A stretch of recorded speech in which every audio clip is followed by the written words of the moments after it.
আমার নাম সিরিন। আমাকে সবাই সিরিন বলে ডাকে। আমি 25 বছরের একজন বিধবা মহিলা শিক্ষিকা। স্বামীর মৃত্যুর পর রাতগুলো আমার জন্য ভীষণ একাকিত্বে কাটত। এক রাতে যখন আমি গভীর ঘুমেছিলাম, তখন হঠাৎ করে আমার ঘরে 2 জন চোর ঢুকে পড়ে। তারা 25 বছরের মতো মাঝারি ধরনের লোক ছিল। আমি তাদের চুরি করতে দেখে ধরতে যাওয়ার পর তারা আমাকে একা পেয়ে আমার সাথে এমন কিছু করল যা আমি কল্পনাও করতে পারিনি। সেই রাতে আমার চিৎকারে পুরো ঘর জুড়ে প্রতিধ্বনিত হচ্ছিল। আমার স্বামী আর্মিতে চাকরি করতেন এবং 8 মাস আগে তিনি এক দুর্ঘটনায় মারা যান।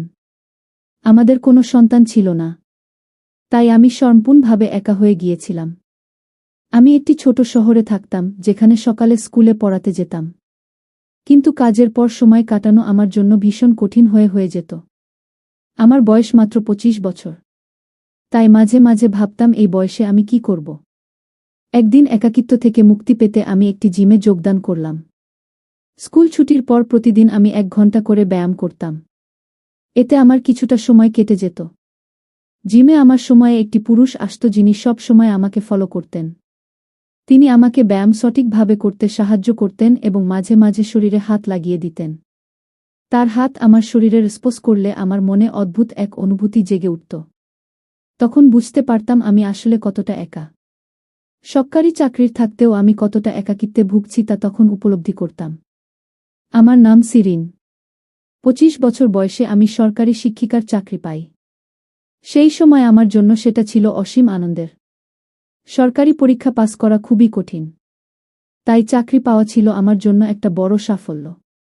আমার পোস্টিং ছিল বাড়ি থেকে অনেক দূরের একটি গ্রামে।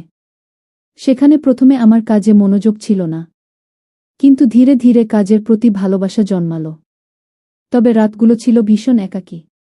বছর কেটে গেল এবং আমার বাবা মা আমার বিয়ের চিন্তায় ব্যস্ত হয়ে পড়লেন। তবে আমি বিয়ে করতে চাইতাম না। কারণ চাকরি এবং স্বাধীনতা আমার কাছে খুব গুরুত্বপূর্ণ ছিল। একদিন ওই গ্রামে একটি পরিবার থেকে আমার জন্য একটি বিয়ের প্রস্তাব এলো। ছেলেটি আর্মি চাকরিতে কাজ করত এবং বছরে 3 মাস বাড়িতে থাকত। বাকি সময়টুকু সে ডিউটিতে কাটাত। প্রস্তাবটি আমার পছন্দ হলো এবং আমি বিয়েতে রাজি হলাম। সেই সময় আমার বয়স ছিল 21। বিয়ের পর প্রথম 1 মাস আমার স্বামী আমার সাথে ছিলেন। তারপর তাকে ডিউটিতে চলে যেতে হলো। তার অভাব আমাকে তীব্রভাবে কাঁদাত এবং আমি রাতে তার জন্য অপেক্ষা করে থাকতাম।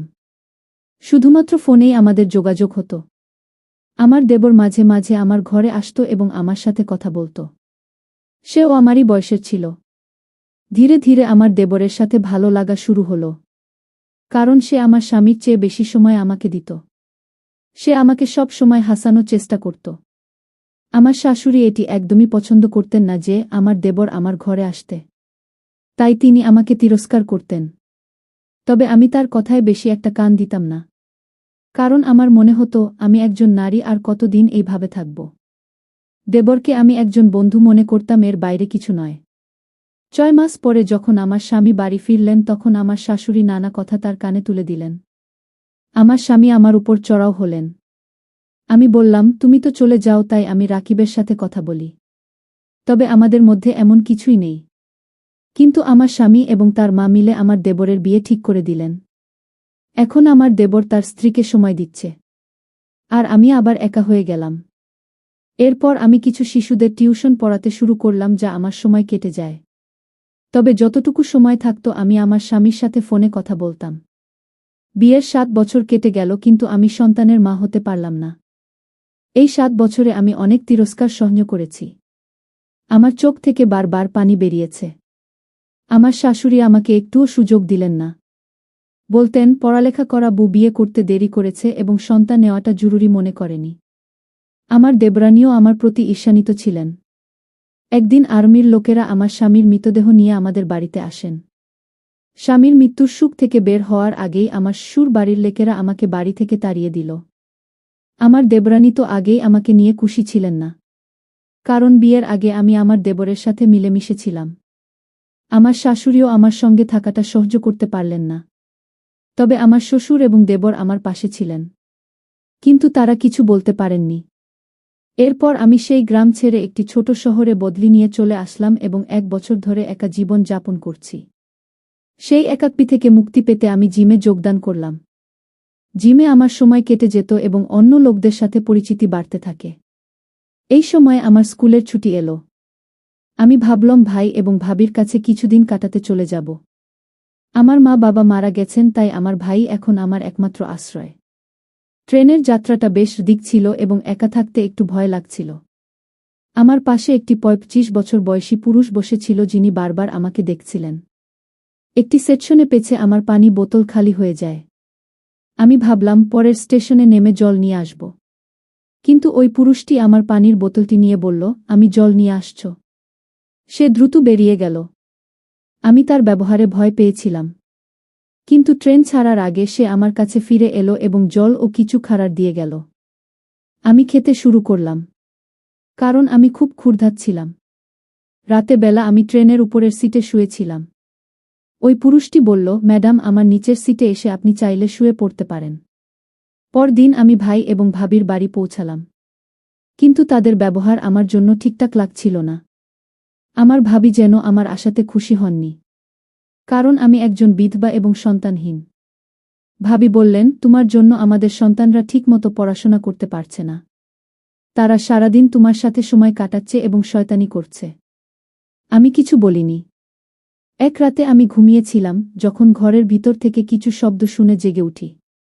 আমি ভীষণ ভয়ে ছিলাম। আমি উঠে ড্রয়িং রুমের আলো জ্বালালাম এবং দেখলাম দুইজন মুখোশ পরা পুরুষ আমার ঘরে ঢুকেছে। আমি কিছু বুঝে ওঠার আগেই তারা আমাকে ধরে ফেলল এবং মুখে হাত চেপে ধরল। তারা বলল, আমরা তোমার স্বামীর বন্ধুর। তিনি আমাদের শেষ ইচ্ছা করেছিলেন যে আমরা তোমার খেয়াল রাখব। আমি ভয় পেলেও শান্ত হয়ে চা বানাতে গেলাম। কিন্তু আমি বুঝতে পারছিলাম না তারা কি উদ্দেশ্যে এসেছে। তারা আমার ভেজা কাপড়ের দিকে তাকিয়ে থাকল। তারা বলল, তোমার স্বামী আমাদের শেষ করেছেন যে আমরা দুজনেই তোমাকে বিয়ে করি। আমি হতবাক হয়ে গেলাম। কিছুক্ষণ পর তারা আমাদের ছেড়ে চলে গেল। সকালে আমি দেখলাম আমার গয়নার আলমারি খোলা এবং সব গয়না গায়েব। পরে আমি জানতে পারলাম এই কাজটি আমার শাশুড়ি এবং দেবরানীর দ্বারা পরিকল্পিত ছিল। ৬ মাস পর আমার দেবর এসে আমার গয়না ফিরিয়ে দিল। তিনি বললেন, ভালো কাজের ফলাফল সব সময় ভালো হয় না। আমার মা মারা গেছেন এবং আমি আমার স্ত্রীকে তালাক দিয়েছি। সেটা শুনে আমার চোখে জল এসে গেল। আমার দেবর যখন তার গয়না ফিরিয়ে দিল তখন আমার অদ্ভুত এক মিশ্র অনুভূতি জাগল। দেবর আমার হাত ধরে বললেন, ভাবি, আমি জানি তোমার সাথে অনেক অন্যায় হয়েছে। আমি আমার মায়ের ও স্ত্রীর ভুলের জন্য ক্ষমা চাইছ। আমি কিছুক্ষণ চুপ করে থেকে বললাম, ঠিক আছে, আমি তোমাকে ক্ষমা করে দিয়েছি। কিন্তু আমি এখনো একা থাকতে চাই। আমার জীবনে আর কোনো পুরুষের জায়গা নেই।